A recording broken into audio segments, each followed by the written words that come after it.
They don't have pockets. Can I teach you how to keister it? What the hell? Where'd that come from? I taught myself how to keister. How to Yeah.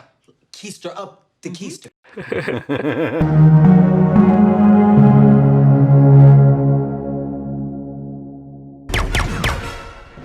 Hello there. I'm Darren. And I'm Doogie. And we're looking at the real sequels, the series of events that happened after episode 6 in the novels, books, and sometimes comics in the expanded universe. We're starting with Heir the Empire, and today we're on to chapter 17. Yeah, so chapter 17 starts with Luke in his X-Wing, and he's like reading through some diagnostic reports from his X-Wing. Basically... the sacred texts. So yeah, basically the hyperdrive failed about 10 minutes into their jump, and they're now floating literally in the middle of nowhere. There's no planet, there's no star, not even like asteroids or anything anywhere near them. They're like as in the void of space as they can physically be. You remember last week, the maneuver that he pulled, Thrawn mentioned that reversing those compensators would damage the hyperdrive, so that's exactly what's happened. But that maneuver also seems to have destroyed their radio antenna. So basically, Luke and R2 are in the X-Wing, they're floating in the middle of space, and they've no hyperdrive and they've no radio to contact people.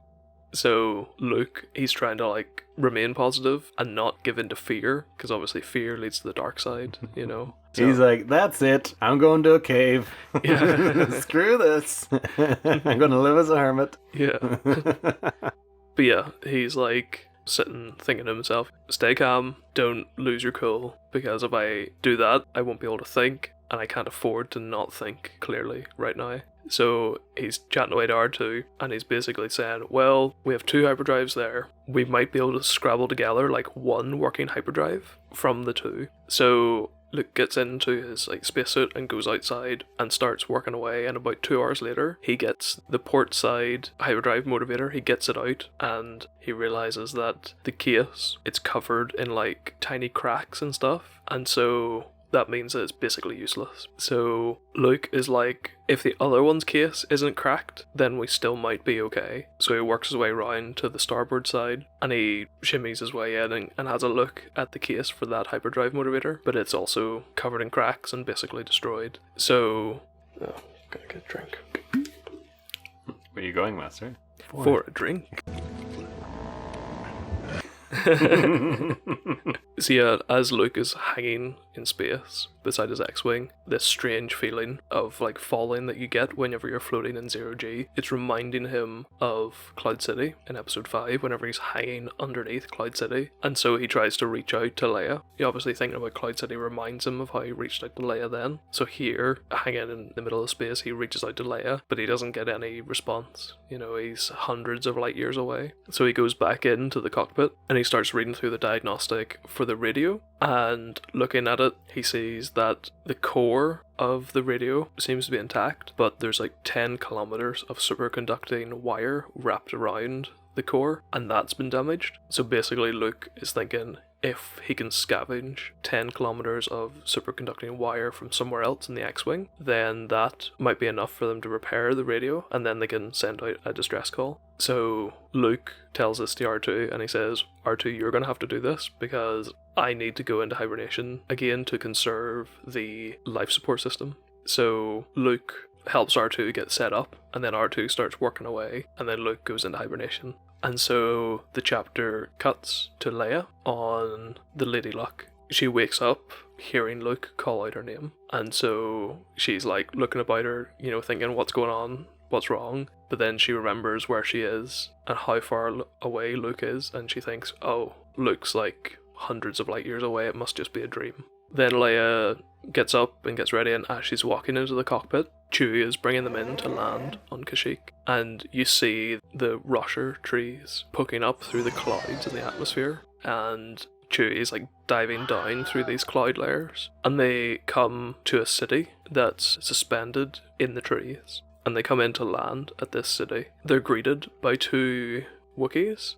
One of the Wookies is named Ralra, and this Wookiee has like a speech impediment, which basically means that when they're speaking Shiriwook, it's actually easier for humans to understand them. And it turns out that Wookiee was actually a slave of the Empire, and he was used basically as a translator for the Imperials to tell the other Wookiee slaves what to do. Mm-hmm. And the other Wookiee that's there to greet them is someone called Salporin, and this Wookiee is an old friend of Chewbacca, and basically Salporin and Chewie immediately get into a death grip, and like they start basically wrestling each other because they haven't seen each other in years. So yeah, they're sitting there like basically wrestling each other, and it's like a bit of a stalemate. So Ralra, the other Wookiee, says to Leia, well, while they're greeting each other, let's go have a look around. Like, I'll show you around the city. So Ralra takes Leia down in what is basically a cable car and shows Leia how the city is suspended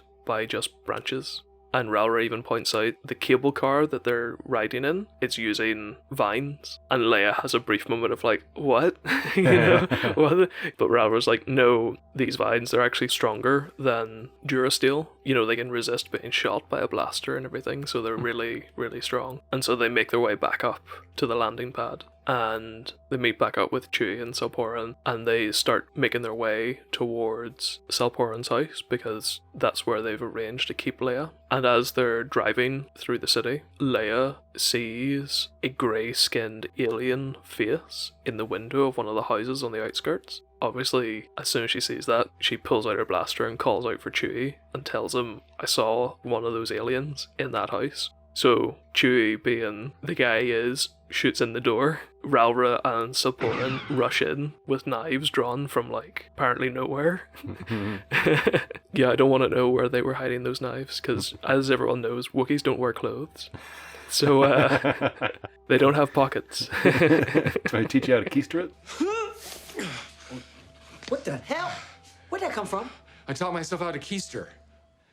How to Yeah. keister up the keister? Nature's pocket. So yeah, Ralra and Salporin rush into the house and start looking for this grey-skinned alien. And as soon as Chewie fires his bowcaster, an undulating roar starts to go throughout the city, and it's clearly like an alarm. So other Wookiees are like sending out alarm, and by the time Ralra and Salporin have finished searching the house and are coming back out, a whole crowd of Wookiees has gathered around Leia and the speeder that they're using for transport. And basically Ralra and Salporin say they couldn't find any traces of anyone in the house. And something I really liked was that they don't dismiss Leia. I was just kind of struck because normally in a movie or something, whenever something like this happens, typically the other members of the group are like, you must have just been seeing things, or it must have been this, that, or you must have been like mistaken, basically. But none of them say that here, even though Leia was the only one to see the grey-skinned alien, and even though they couldn't find any traces of anyone in the house, they don't dismiss what Leia said. They trust that she did in fact see an alien in the house, and they're like taking it completely seriously. And I just liked that, you know, they weren't dismissive of that they took the threat seriously. So basically the chapter ends with them saying, right, we'll get you to Salporin's house first, we'll get you to safety first, and then we'll conduct a more thorough investigation into where they escaped to. That's awesome. As you were saying, the way that Wookiees just are, the way they 100% believed her. She is now essentially one of the tribe. She's part of that group, and they will protect her, and everyone's treated equally, you know? I mean, if you didn't love Wookiees before, you love them now. Yeah. Throughout the chapter they mention, because while Ralra is showing Leia about the city and how everything works, he explains that I would still be a slave, Chewie would still be a slave, most of the Wookiees here would probably be dead if it wasn't for you and the New Republic. So we essentially owe you a life debt in that sense. You know, and Leia thinks to herself, she might not know a lot about Wookiee culture, but she understands how seriously Wookiees take life debts, and she understands what these people will be willing to go through to protect her. As I say, it's just epic world building. That's about all we have time for this video. Feel free to like, share, and subscribe. Follow us on the social medias, and we'll see you all next time. Bye. Bye.